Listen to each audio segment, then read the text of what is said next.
Vsakoletni svetovni dan spomina na žrtve prometnih nesreč je za vse spodbuda k razmišljanju in odgovornosti, zato se želim najprej zahvaliti tistim, ki v svetovnem merilu in tistim, ki v našem okolju vsako leto pripravijo vsebino in pobude tega dneva spomina, obenem pa tudi organizirajo dogodke, ki nas ozaveščajo v osebni udeležbi v prometu.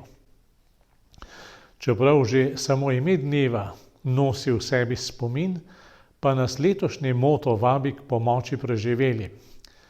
Preživeli so tisti, ki so doživeli prometno nesrečo in so jih posledice te nesreče začasno ali trajno zaznamovale. Zanje si moramo prizadevati, da bodo deležni najboljše možne zdravstvene in druge oskrbe. Ukrepanje v tej smeri pomeni najprej storiti vse, da bo ponesrečencev čim manj, se pravi, imeti dobro oskrbovane avtomobile in druga prometna sredstva, pa tudi poskrbeti za dobre ceste.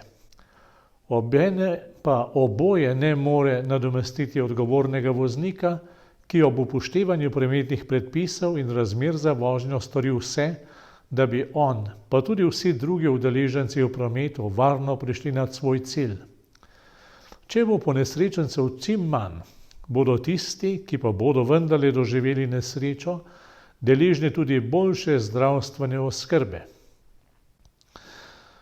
Preživeli pa so tudi tisti, ki so v prometni nesreči izgubili nekoga, ki jim je bil dragocen. Tudi ti ljudje potrebujejo pomoč. Ena od oblik pomoči svojcem je, da se skupaj z njimi spominjamo njihovih najdražjih, da jim damo čutiti, da nismo pozabili nanje, da jih nismo pustili v preteklosti, ampak da so bili tudi za nas dragoceni in jih nosimo s seboj. Kot kristjani pa v izrazi sočutja in skrbi za žrtve prometnih nesreč povabimo tudi našega Boga. Blagoslavljamo avtomobile in druga prometna sredstva, da bi bili potniki v njih deležni Božjega varstva. Pri maši se večkrat spominjamo udeležencev v prometu, pa tudi žrtev in njihovih svojcev, da bi bili deležni blagoslova in tolažbe. Kajti tisti, ki ga položimo v Božji spomin, je deležen življenja, ki ne mine.